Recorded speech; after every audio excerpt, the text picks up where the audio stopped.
All right, well, let's get this video started by basically unpackaging these kenwoods.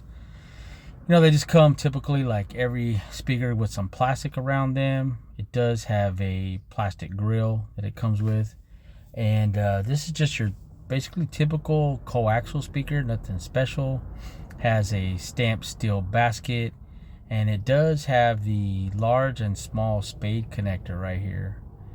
Now, this is just the box it comes in, and I do have the specs right here on the left. Kind of gives you the dimensions and what's going on with the speaker right here on the back. Now, it inside they have this styrofoam packaging. It does keep the speaker pretty safe. And so right here, I'm trying to get the little accessory pack that it comes with, and it does come with some screws and some pigtails. So this is just a package of screws to help you assist in the install. Nothing special. And this is the pigtails, making it easy to connect these to the speaker because it does have those spade connectors. All right, so today will be a little bit different than my normal comparison videos. As you can see, I have both of the Kenwoods installed. Now, I had mentioned this in one of my previous videos, but I wanted to make a setup, and like I said, this is a progression, but I wanted to make a setup where what it sounds like with the stock radio and what it sounds like with an amplifier. So this is basically the setup I have right now. So as you can see back here, I will go into this a little bit more because it's kind of just, but I have a 4-channel amplifier back here. And this is, you know what? Let me go over here. And let's grab. So this is the amplifier that I got. Terra amps 400 by 4 at 2 ohms. Class D RCA. But we'll go into this. I mean, this is a Brazilian amp. This came, I mean, literally in this little box. It does have high level inputs on it, so that's good. But as you can see, just my little setup here, and I'm gonna be honest with you. I did not realize the difference in sound. I didn't think it was going to be this dramatic. I mean, I knew it was going to be a difference, of course, adding an amplifier, but going from the radio to that little teeny amp that's as small as smaller than my hand, it makes a pretty substantial difference. So that's what this video is going to be, just a little introduction to me first setting this up. I have my controller here, so A side will be coming the power from the stock radio, or just from this, the power of the radio.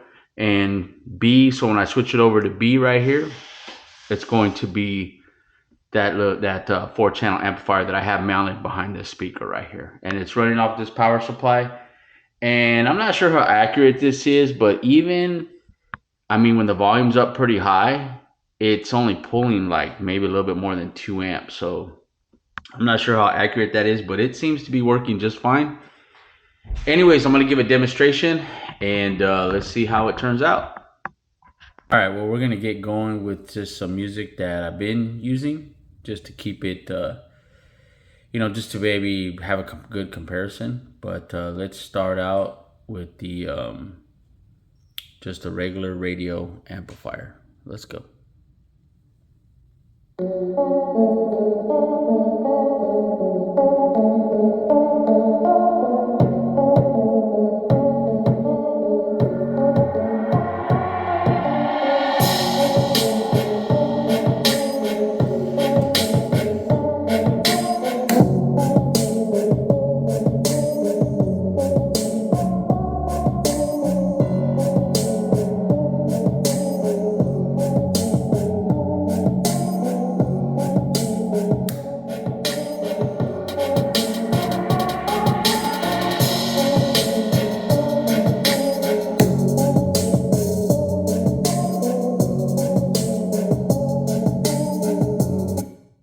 All right, so I'm pretty sure You guys will be able to tell the difference, even on YouTube, even all of this compression. I mean, that difference, like I said, when I was starting to, when I got this thing all set up, and I didn't realize how much of a difference it makes, especially on the low end. I mean, these speakers, these Kenwoods, they seriously wake up. And, if we go back, let's just go back on here and let's go. Everything should just be flat. See, I have everything that's flat, nothing, no bass boost. If you go on here, that's all off. And I have no filtering going on. So I have, this is basically a full signal going to these speakers. So it is, let's go back here to Spotify. But, it's pretty dramatic. So let's go back to the regular radio amplifier and let's try the next song.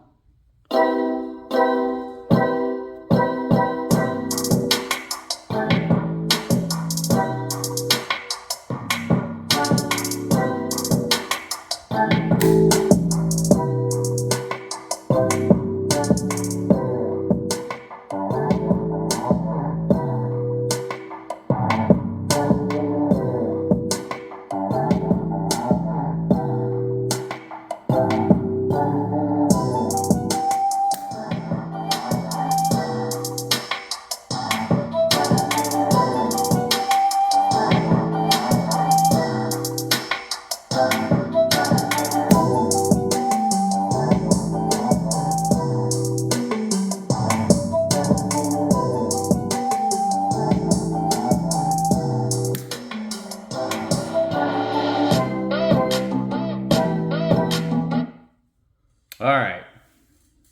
It's pretty dramatic, And another thing too, I think I mentioned this in my last video. I believe, I'm not 100% sure, but I did do it again. I pulled out the DD1 and I tested this and I tested it through.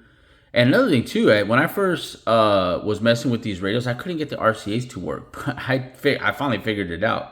It's nice having this little test bench, but there's actually multiple plugs for these, and I was using the wrong RCAs, so I ended up getting that figured out. So the RCAs work just fine on here. I ended up testing the RCA out, and I tested the speaker output, so the high level and the low level, and both of them this thing goes to 30 volume, has 30 increments all the way to 30 on 40 hertz and 1000 hertz. I had zero distortion.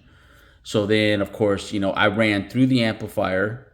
So I put the volume all the way to 30 and I ran it through the amplifier and I adjusted the gains to where obviously there's no distortion. So this is clean power, and I did it just like how this setup is here. So, I could go all the way to 30 and it would, it would be fine.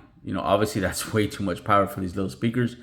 I believe these are 30 watts RMS, but so the power is clean and the sound is incredible. It sounds good with the regular radio, but if you had, if you're thinking about adding an amplifier, and let me tell you something, I think I paid $94 for that amplifier, and it ain't nothing special. It doesn't have any, crossovers or anything on there like that, but it is a full range and it does have low pass and high pass. And you can bridge it, and it's 2-ohm stable bridged. So, for $94, that's pretty good. And then, of course, my dog, Harley always has to get in on the action. But let's go back here. I'm not even sure why that closed. This app, I haven't updated this one, but the other one that I updated, it actually stopped doing that. So let's go back here, and let's.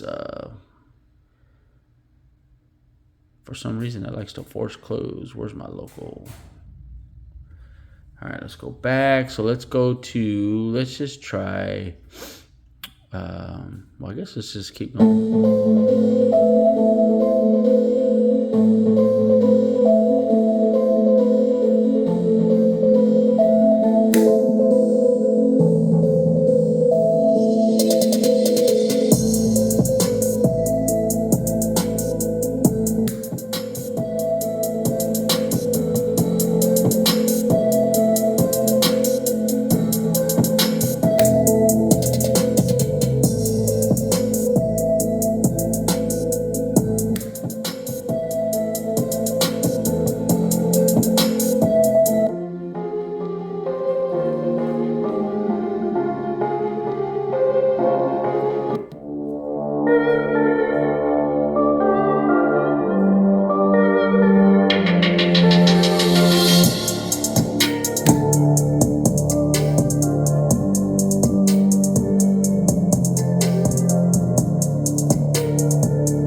So hard to hit that at this angle. Okay. I mean, I don't want this video to go on forever. This is just a quick. I mean, I guess it's not that quick when we're at 8 minutes, but you know, it's probably gonna be like a 15-minute video when I'm done.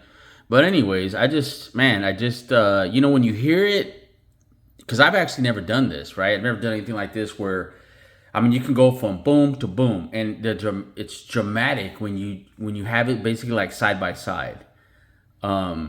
You know, so it's kind of cool to have this setup, you know, to be able to test these speakers and to see what literally a $94 amplifier it can do. I mean, it's pretty dramatic. It's way the difference is way more than I thought it would be. But anyways, you know, like I said, I don't want this video to go on too long. I'm gonna probably show some video of these speakers, what they look like, and maybe some of the specs or something like that. But you know, this is it. So this is the start of the next setup. I kind of want to organize this, maybe I don't know, clean it up a little bit. But for now, this is what I got. So the next video, I'll throw in another speaker in there, and I will compare it to this Kenwood, and we'll be able to see it, or see it. You'll be able to hear it. You know what it would be like on the radio power, and what it would be like on the amplifier over here. This $94 Tera Amps amplifier. So anyways, YouTube, hope you enjoy this content. If you have any suggestions, like I said, put them down below. I'm trying to grow this channel little by little, and I just put content out there that I think might be interesting for people, and I do like to put some useful content out there. This is just, you know, I just thought this would be fun, throw some of these videos out there. Anyway, signing off. Have a wonderful weekend. Peace.